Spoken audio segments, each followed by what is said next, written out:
आज के इस वीडियो में देखेंगे डिस्कवरी ऑफ इलेक्ट्रॉन।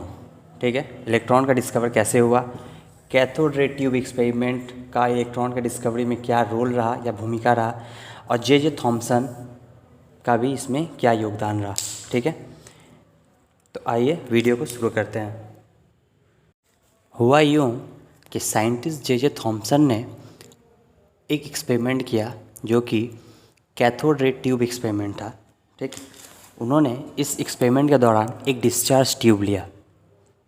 ओके, इस डिस्चार्ज ट्यूब के अंदर एयर जो है पूरा ही वैकेंट था और यहाँ पर एक टैप रखा गया जिसके माध्यम से आप इस ट्यूब के अंदर के एयर को, प्रेशर को मेंटेन कर सके अपने हिसाब से। तो यहाँ का प्रेशर जो है 0.001 mmSg तक रखा गया और इसके साथ ही इस डिस्चार्ज ट्यूब में दो इलेक्ट्रोड, एक कैथोड से और दूसरा एनोड से जोड़ा गया और इन दो टर्मिनल को एक पोटेंशियल एनर्जी 1000 वोल्ट तक, आपका 1000 वोल्ट एनर्जी से कनेक्ट किया गया। ठीक है, इसको हम कैथोड ले लेते हैं और इसको एनोड। ओके, हो गया। अब इस डिस्चार्ज ट्यूब के एनोड के पीछे वाली स्क्रीन को फ्लोरेसेंट स्क्रीन से जो है लगा दिया गया। फ्लोरेसेंट स्क्रीन को लगा दिया गया, इसको मैं रेड मार्क से आपका कर देता हूँ। ठीक है, यहाँ पर एक फ्लोरेसेंट स्क्रीन लगा दिया गया। अब जब इसमें ये 1000 वोल्ट एनर्जी को सप्लाई दिया गया तो ये देखा गया कि कुछ रे जो है इस फ्लोरेसेंट स्क्रीन को हिट कर रहा है, यानी कि इस फ्लोरेसेंट स्क्रीन से टकरा रहा है और वो रे जो है ट्यूब में कहीं दिख नहीं रहा है। मतलब इसका मतलब क्या है, जे थॉमसन ये समझे कि ये जो रे है ये इनविजिबल है। तो इन्होंने इस इनविजिबल रे को माना कि ये स्ट्रेट लाइन में कुछ इनविजिबल रे फ्लो करके आपका एनोड की तरफ जा रहा है।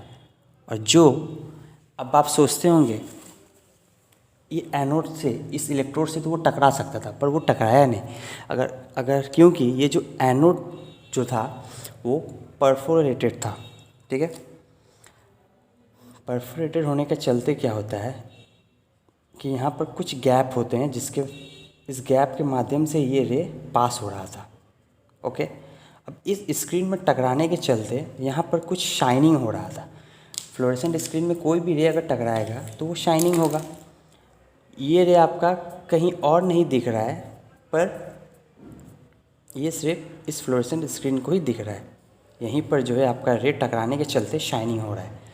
तो इधर से वो एज्यूम किए कि ज़रूर कोई ऐसा रे है जो आपका एनोड टू कैथोड की तरफ फ्लो हो रहा है। अब ये रे जो है anode to cathode to anode की तरफ फ्लो हो रहा है और ये साथ ही साथ ये एक स्ट्रेट लाइन में ही फ्लो हो रहा है, जिसके चलते इस फ्लोरेसेंट स्क्रीन में जो है आपका वो रे हिट कर रहा है। ओके, तो इससे इन्होंने, इस एक्सपेरिमेंट से इन्होंने ये निकाला, इनका मानना था कि एक इनविजिबल रे है, इनविजिबल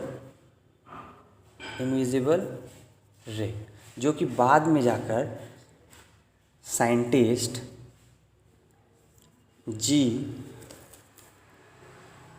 जॉन स्टोन ने अपने एक एक्सपेरिमेंट के दौरान इस इलेक्ट्रॉन का नाम को उन्होंने दिया। ये क्वेश्चन आता है कि इलेक्ट्रॉन नाम जो है किसके द्वारा दिया गया है, तो आप साइंटिस्ट जॉन स्टोन ही लिखिएगा। ठीक है, जे थॉमसन मत लीजिएगा, क्योंकि जे थॉमसन ने एक्सपेरिमेंट के दौरान डिस्कवर किया था कि कोई इनविजिबल रे जो है कैथोड टू एनोड की तरफ फ्लो करता है, बट जॉन स्टोन ने ये नाम दिया कि वो जो रे जो है वो और कोई नहीं, वो बल्कि इलेक्ट्रॉन है। ओके, इसी तरह इलेक्ट्रॉन का डिस्कवर हुआ।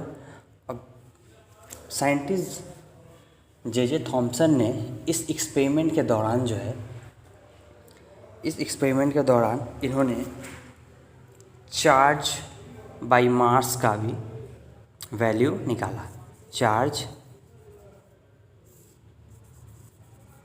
मास का रेशियो उन्होंने बताया 1.75 into 10 to the power 11 coulomb per KG.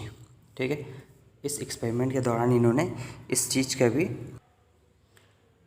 ठीक है, इस एक्सपेरिमेंट के दौरान कुछ प्रॉपर्टीज़ भी उन्होंने दिया, जो कि जैसे कि ये जो इनविजिबल रे जो है ये नेगेटिवली चार्ज्ड है, क्योंकि ये नेगेटिव कैथोड टू एनोड जा रहा है। ओके, तो यहाँ से ये आपका ये एक प्रॉपर्टीज़ निकलता है। दूसरा क्या है, ये जो एक स्ट्रेट लाइन में ट्रैवल करता है तभी जो है आपका फ्लोरेसेंट स्क्रीन से वो हिट होता है। नेक्स्ट वन है आपका, इसका ओरिजिन जो है वो इलेक्ट्रोड है, क्योंकि हम लोग देखिए यहाँ 2 इलेक्ट्रोड लिए हैं। ओके, तो इस इलेक्ट्रोड से निकल रहा है। तो इसी तरह से बहुत सारे प्रॉपर्टीज़ हैं, और इसी तरह के वीडियो देखते रहने के लिए हमारे चैनल से जुड़े रहें। अब नेक्स्ट वीडियो में किसी नए टॉपिक के साथ मैं फिर से आऊँगा। ओके, धन्यवाद।